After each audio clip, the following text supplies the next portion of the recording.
तो हेलो दोस्तों, कैसे हो तुम लोग। उम्मीद है कि तुम लोग ठीक ही होंगे। तुम सभी का स्वागत है एक न्यू वीडियो के अंदर। तो चलो बिना देरी करे स्टार्ट करते हैं तुम्हारी जो है वीडियो को।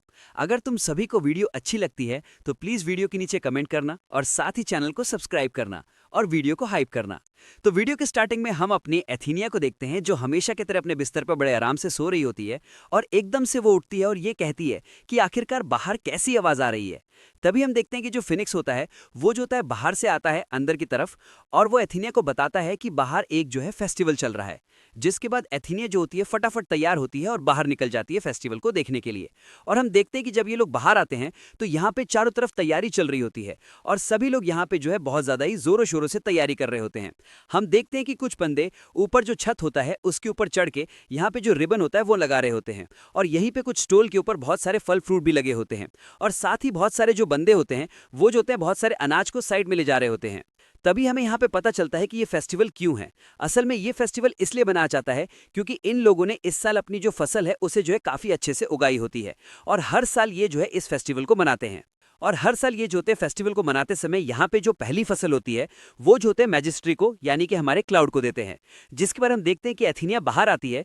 तभी यहाँ पे एक बंदा माइकल कहता है कि आपके लिए एक स्पेशल गेस्ट आया हुआ है। तभी जो एथीनिया होती है उसका ध्यान जाता है कि उसके जो डैड हैं वो जो है यहाँ पे आए हुए हैं। जिसके बाद हम देखते हैं कि एथीनिया अपने डैड के पास जाती है और गले लग जाती है। तभी यहाँ पे एथीनिया के डैड कहते हैं कि शायद से तुमने अपना जो प्रॉमिस है उसे जो है तोड़ दिया है। तभी एथीनिया को याद आता है कि जब एथीनिया जो होती है महल से बाहर निकल रही होती है तभी यहाँ पे क्लाउड बोलता है कि तुम्हें हर एक दिन का यहाँ पे जो रिपोर्ट है वो मुझे देना है लेटर के थ्रू। तभी यहाँ पे एथीनिया को पता चलता है कि वो ये काम करना भूल गई है। अब एथीनिया बड़े प्यार से बोलती है कि डैडी मुझे माफ कर दीजिएगा, असल में मैं यहाँ पे ये काम करना भूल गई हूँ। अब एथीनिया इतने प्यार से बोलती है कि यहाँ पे उसके डैडी इस बात को जो है यहाँ पे जो इग्नोर कर देते हैं। जिसके बाद हम देखते हैं कि जो एथीनिया होती है वो कह रहे होते हैं कि वैसे डैडी आप जो है एकदम से यहाँ पे क्यों आए हैं। तभी यहाँ पे जो फिनिक्स होता है ये बोलता है कि ये जो है यहाँ पे जो विंड स्प्रिंग है उसके पास जाने के लिए आए हुए हैं और इस बार आप भी जो है उनके साथ जाएंगी। जिसके बाद हम देखते हैं कि ये सभी यहाँ पे फेस्टिवल को स्टार्ट करते हैं और हम देखते हैं कि यहाँ पे हमारे जो किंग होते हैं यानी कि जो क्लाउड और एथीनिया है वो दोनों के दोनों यहाँ पे आ जाते हैं। वो दोनों यहाँ पे आने के बाद स्टेज पे खड़े हो जाते हैं। तभी जो माइकल होता है ये बोलता है कि सभी लोगों से मैं अनुरोध करता हूँ कि वो सभी अपने हाथों को ऊपर उठाएं और यहाँ पे ताली मारना स्टार्ट करें क्योंकि आज हमारे महाराज और उनकी बेटी यहाँ पे आई हुई है। इसके बाद हम देखते हैं कि सभी बंदे वैसा ही करते हैं। तभी एक बंदा आगे आता है और वो जो होता है अपनी पहली फसल को यहाँ पे जो है क्लाउड को देने के लिए आया होता है। क्लाउड कहता है कि तुम इस फसल को ले लो। तभी एथीनिया कहता है कि हम लोग इस फसल को क्या करने वाले हैं। तभी यहाँ पे माइक बोलता है कि असल में आप लोग इस फसल को जो विंड का झरना है उसमें जो है ले जाएंगे और उसमें झरने में ले जाने के बाद वहां पे आप इसे जो है अर्पित कर देंगे। यहाँ पे एथीनिया को ज्यादा कुछ समझ नहीं आता। क्लाउड बोलते हैं कि तुम्हें ज्यादा चिंता लेने की कोई जरूरत नहीं है, तुम्हारे डैडी है ना। जिसके बाद ये लोग यहाँ से जाने के लिए निकल जाते हैं। नेक्स्ट सीन में हम देखते हैं कि एथीनिया, क्लाउड और बाकी बंदे जो होते हैं बग्गी में बैठ के आगे की तरफ जा रहे होते हैं। एथीनिया अपने डैड को कहती है कि डैड मुझे इस गांव में बहुत ज्यादा मजा आया और मैं यहाँ पे काफी ज्यादा एंजॉय कर रही हूँ। ये सुनने के बाद एथीनिया के डैड जो होते हैं मनी मन मुस्कुराते हैं। जिसके बाद हम देखते हैं कि ये लोग आगे की तरफ जाते हैं। तभी एक जगह पे ये लोग रुक जाते हैं। माइक बोलते हैं कि आपको आगे का जो सफर है वो जो है अकेले ही तय करना होगा, यानी कि क्लाउड और एथीनिया अब जो है अकेले जाने वाले हैं। यहाँ तक कि जो फिनिक्स है वो भी जो है इनके साथ नहीं जा सकता है। जिसके बाद हम देखते हैं कि ये लोग जो होते हैं आगे की तरफ जा रहे होते हैं। दूसरी तरफ हम देखते हैं कि जो लूकस होता है वो जो होता है यहाँ पे दोबारा से टावर के अंदर आ जाता है। लूकस कहता है कि इतनी मेहनत करने के बावजूद भी इन लोगों ने मुझे दोबारा से मेरे जो टावर है उसी के अंदर भेज दिया है। तभी हम लूकस को देखते हैं जो एक शीशे के सामने खड़ा होता है और वो जो होता है शीशे के अंदर एक मिस्टीरियस बंदे को देखता है जो यहाँ पे किताब को पढ़ रहा है और वो किताब पढ़ते हुए कहता है कि वो लोग बस यहाँ पे फंसने वाले हैं, यहाँ पे जो डार्क मैजिक है उसके अंदर। तभी जो लूकस होता है वो जो होता है शीशे के अंदर एथीनिया और उसके डैड को देखता है और वो कहता है कि आखिरकार ये लोग जो है यहाँ पे क्या कर रहे हैं। तभी एथीनिया के जो डैड होते हैं ये कहते हैं कि इस जगह की जो रक्षा है वो जो है बहुत ज्यादा ही महान जो जादूगर है वो जो है करते हैं। तभी एथीनिया को याद आता है कि लूकस ने भी कहा था कि वो बहुत ज्यादा ही महान जादूगर है, लेकिन एथीनिया सोचती है कि लूकस तो बहुत ज्यादा आलसी है, तो मुझे नहीं लगता कि वो यहाँ पे जो है इतना ज्यादा मेहनत वाला जो काम है वो जो है करना चाहेगा। जिसके बाद हम देखते हैं कि जो लूकस होता है वो जो होता है यहाँ पे इन्हीं को देख रहा होता है। फिर हम देखते हैं कि ये लोग जो होते हैं एक ट्री के सामने पहुंच जाते हैं जहां पे विंड स्प्रिंग चल रहा होता है। तभी यहाँ पे जो क्लाउड होता है वो जो होता है यहाँ पे कहता है कि इस झरने के आसपास जो यहाँ पे तुम्हें पीली पीली चीज दिखाई दे रही है वो जो है एक जिंदगी बनाती है। तभी हम देखते हैं कि उनमें से एक पीली चीज उड़ के एथीनिया के पास आ जाता है और जब वो पीली चीज उड़ के एथीनिया के पास आती है तो क्लाउड कहता है कि ये तो बहुत ज्यादा ही अच्छी बात है कि यहाँ पे तुम्हारे पास जो है उड़ के एक पीली चीज पास आई है, क्योंकि ये चीज सिर्फ उन्हीं के लोगों के पास आती है जिनका जो दिल होता है वो जो होता है बहुत ज्यादा साफ होता है, इसलिए ये चीज तुम्हारे पास उड़ के आई है। चलो अपने प्रोसीजर को स्टार्ट करते हैं। जिसके बाद क्लाउड जो होता है यहाँ पे एक मैजिक करके दिखाता है और एथीनिया को बोलता है कि तुम्हें भी सेम ऐसे ही मैजिक करना है। एथीनिया कहती है कि बिल्कुल मैं ऐसा ही करूंगी। फिर क्लाउड जो होता है यहाँ पे एथीनिया को बोलता है कि अगर तुम चाहो तो पेड़ के पास जाके भी जो मैजिक है वो जो है कर सकती हो। एथीनिया जो होती है खुद भी पेड़ के पास जाना चाहती थी, इसलिए उसके पास वो जो होती है जाने के लिए निकल जाती है। एथीनिया यहाँ पे नीचे उतरती है अपने कदमों से और सीधा जो होती है पेड़ के पास चली जाती है। एथीनिया जैसे ही पेड़ के पास पहुंचती है वो भी जो होती है बिल्कुल क्लाउड की तरह ही सेम मैजिक करती है। और एथीनिया यहाँ पे जो गेहूं होते हैं उनको जो है आगे बढ़ाती है, जो पेड़ होता है उस गेहूं को अपने पास अंदर ले लेता है। जिसके बाद ये प्रोसीजर पूरा हो जाता है। एथीनिया को लगता है कि सब कुछ ठीक हो गया, लेकिन एथीनिया ने जो हेयर क्लिप लगाया था उसमें ब्लैक मैजिक था, जिसकी वजह से पेड़ एथीनिया को जो है बहुत ज्यादा बुरा मान लेता है और उसको जो है पकड़ लेता है और उसके ब्लैक मैजिक को प्यूरिफाई करने के लिए यहाँ पे जो है मैजिक करने लग जाता है। एथीनिया एक शील्ड के अंदर शामिल हो जाती है, लेकिन तभी क्लाउड उसके अंदर जाता है और एथीनिया को बचा लेता है। और एथीनिया पानी से तो बाहर आ जाती है, लेकिन यहाँ पे एथीनिया की जो आंखें खुलती हैं तो वो ज्योति अपने आप को लूकस के पास पाती है। तभी यहाँ पे जो एथीनिया होती है कहती है कि वैसे जो डैड है वो कहाँ पे हैं, जिस पे लूकस कहता है कि तुम्हारे डैड को यहाँ पे जो है पेड़ ने पकड़ लिया है और वो जो है तुम्हारे डैड को अब जो है प्योरीफाई कर रहा है। एथीनिया कहती है कि वैसे तुम यहाँ पे क्या कर रहे हो लूकस। लूकस बोलता है कि असल में मैंने तुमको जो है खतरे में देखा, इसलिए मैं यहाँ पे आ गया। जिसके बाद एथीनिया कहती है कि हम लोग अपने डैड को कैसे बचा सकते हैं। लूकस कहता है कि देखो मैं डैड को नहीं बचा सकता तुम्हारे, क्योंकि तुम जो है एक ट्रैप में फंस गई थी और तुम्हें बचाने के लिए तुम्हारे डैड उस ट्रैप में फंस गए हैं और मैंने उनको बचाने की कोशिश की थी। मैंने उनके सबकॉन्शियस जो माइंड होता है उसके अंदर जाने की कोशिश की थी, लेकिन मैं उनके दिमाग के अंदर नहीं जा पाया। उन्होंने अपने ऊपर एक प्रोटेक्टिव जो लेयर है वो लगा रखी है, जिसकी वजह से मुझे उनके दिमाग के अंदर जाने की अनुमति नहीं मिली। अगर मैं ज्यादा ट्राई करता तो हो सकता है कि यहाँ पे उनके दिमाग में कोई जो है प्रॉब्लम हो जाए, जिसकी वजह से उनको दिक्कत हो सकती है। इसलिए अब मैं ज्यादा ट्राई नहीं कर सकता हूँ, क्योंकि उन्होंने अपने ऊपर जो मैजिक कर रखा है उसके लिए उनके पास सिर्फ वही बंदे जा सकते हैं जिनके ऊपर वो बहुत ज्यादा ही भरोसा करते हैं। अगर वो यहाँ पे किसी बंदे के ऊपर भरोसा नहीं करते तो वो बंदा अंदर नहीं जा सकता है।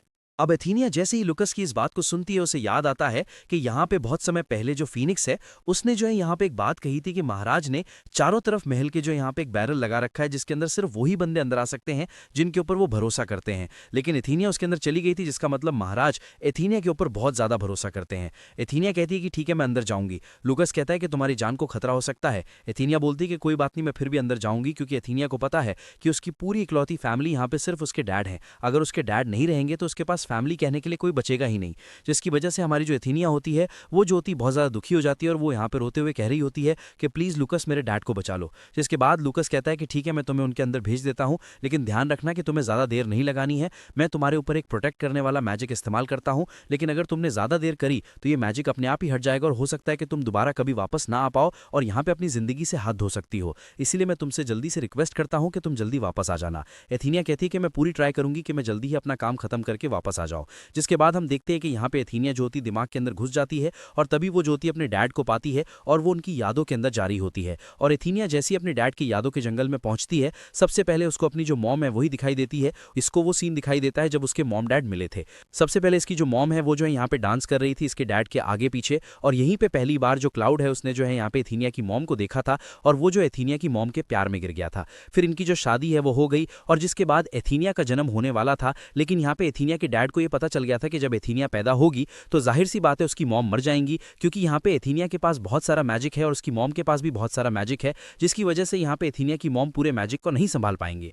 लेकिन एथीनिया की मॉम जो होती है यहाँ पे एथीनिया को जन्म देना चाहती हैं, जिसके बाद हम देखते हैं कि फाइनली एथीनिया का जन्म हो जाता है। एथीनिया की मॉम एथीनिया से बहुत ज़्यादा बातें करती हैं और उसका नामकरण करके वो जो होती मर जाती हैं। तभी हमें दिखाया जाता है कि जो क्लाउड होता है वो महल के बाहर ही उस समय होता है जब एथीनिया का जन्म हो रहा होता है और वो बहुत ज़्यादा ही अंदर से टूट जाता है, उसकी दुनिया पूरी तरह से उजड़ जाती है, जिसकी वजह से एथीनिया से यहाँ पे जो क्लाउड है वो इतनी नफरत करता था, क्योंकि क्लाउड को पूरा यकीन हो गया था कि उसकी जो प्रेमिका है वो इसीलिए मर गई क्योंकि एथीनिया इस दुनिया में आई थी, और इसी वजह से वो एथीनिया और एथीनिया की मॉम से भी नफरत करता था, क्योंकि क्लाउड ने पहले ही मना किया था कि वो बच्चे को जन्म ना दे, लेकिन एथीनिया की मॉम मानी नहीं। और यहीं पे हमें दिखाया जाता है कि एकदम से यादों का बहुत ज़्यादा ही भूकाल आता है। यहाँ पे हम क्लाउड को देखते हैं जो अपने आप को पूरी तरह से अकेला पाता है और वो अपने आप के ऊपर यहाँ पे जो ब्लैक मैजिक है वो कर रहा होता है। वो कहता है कि मेरा जीने का कोई मतलब नहीं है, अगर वो नहीं तो मैं भी नहीं। लेकिन तभी हम एथीनिया को देखते हैं जो यहाँ पे अपने डैड को रोकने की कोशिश कर रही होती है, लेकिन एथीनिया के जो डैड होते हैं वो रुकते नहीं हैं, वो जो होते हैं यहाँ पे ब्लैक मैजिक को कर देते हैं, जिसकी वजह से जिंदगी के सारे जो रंग होते हैं वो उड़ जाते हैं। एथीनिया के डैड बहुत ज़्यादा ही उदास हो जाते हैं। अब एथीनिया जो होती है अपने डैड को बचाने की कोशिश कर रही होती है। अब देखने वाली बात यह कि यहाँ पे क्या एथीनिया क्लाउड को बचा पाती है या फिर नहीं। तो चलो अब थोड़ा सा एक शायरी हो जाए, और दो शायरी बोलूंगा मैं, ये उन लड़कियों के लिए जिनको भैया बोलना बड़ा अच्छा लगता है, खासकर उन लड़कों को जो उन्हें पसंद करते हैं। तो देखिए, हर किसी को भैया बोलना शायद आपका अंदाज अंदाज है, पर हर एक दिल में एक ही रिश्ता हो ये थोड़ा नाराज है। माना कि हम आज उतने खास नहीं आपके लिए, पर दोस्ती के नाते तो बात कर ही सकते हैं ना जनाब। मत बांधिए हमें भाई बहन के रिश्ते के जंजीरों में, क्योंकि हर एक कहानी भाई बहन की तस्वीरों में नहीं होती। एक मौका दोस्ती को तो देकर देखिए, क्या पता हम आपके सबसे अच्छे दोस्त निकल जाएं। तो मैं तो यही कहूंगा लड़कियों से कि फैसली देखो यार, जो तुम्हें पसंद करता है कम से कम उसे भैया मत बोलना। तुम्हारे लिए तो भैया तुम बोल के निकल जाती हो, तुम्हें मजा आ जाता है, लेकिन यहाँ पे जिस लड़के को तुम भैया बोलती हो ना, बेचारे के दिल पे छुरियां चल जाती है, बिल्कुल कत्लेआम हो जाता है। तुम ये मान सकते हो कि तुम उसके दिल की धज्जियां उड़ा देती हो। मैं ये भी नहीं कह रहा कि सब लड़कों को हाँ बोल दो, लेकिन मना करो तो सिंपल मना कर दो, भैया मत बोलना। लड़कों से भी यहाँ पे मैं विनती करूंगा कि प्लीज मना कर दे तो हट जाया करो, भैया बोल देंगे तो काम खामे बेइज्जती करा लोगे। और एक और शायरी, तो ये सारी फैसले उन लड़कियों के लिए जिनकी हाइट छोटी है और शक्ल बच्चों जैसी है। ये छोटी सी हाइट और ये बच्चा सा चेहरा, ऊपर से आपकी मासूमियत का गहरा सा पहरा, कोई देख ले तो देखता ही रह जाए, मानो जैसे हकीकत में कोई ख्वाब नजर आ जाए। लोग ढूंढते होंगे हुस्न के बड़े बड़े चर्चे, हमें तो आपकी सादगी ही बड़ी प्यारी लग जाए। तो भाई लोग, ये शायरी अच्छी लगी होगी तो कमेंट करना, और खासकर किसी लड़की को अच्छी लगी होगी तो भी कमेंट कर सकती है। वो फ्लर्टिंग नहीं कर रहा, मैं समझा नहीं कहीं और जाके भटके कमेंट कर भाई तू पूरा फ्लर्टिंग कर रहा। नहीं भाई, मैं कोई फ्लर्टिंग नहीं करता, मैं तो वैसे ही बोला। कमेंट कर सकते हो आप लोग अगर चाहो तो, शायरी अच्छी लगी हो तो। वैसे लास्ट में शायरी इसलिए बोलता हूँ क्योंकि लास्ट में सिर्फ बहुत ही रेयर जो मेरे सब्सक्राइबर होते हैं वही पहुंच पाते हैं। जो हमारे बहुत ज़्यादा खास सब्सक्राइबर होते हैं वही लास्ट तक पहुंच पाते हैं, वरना और सब्सक्राइबर तो पहले ही भाग जाते हैं।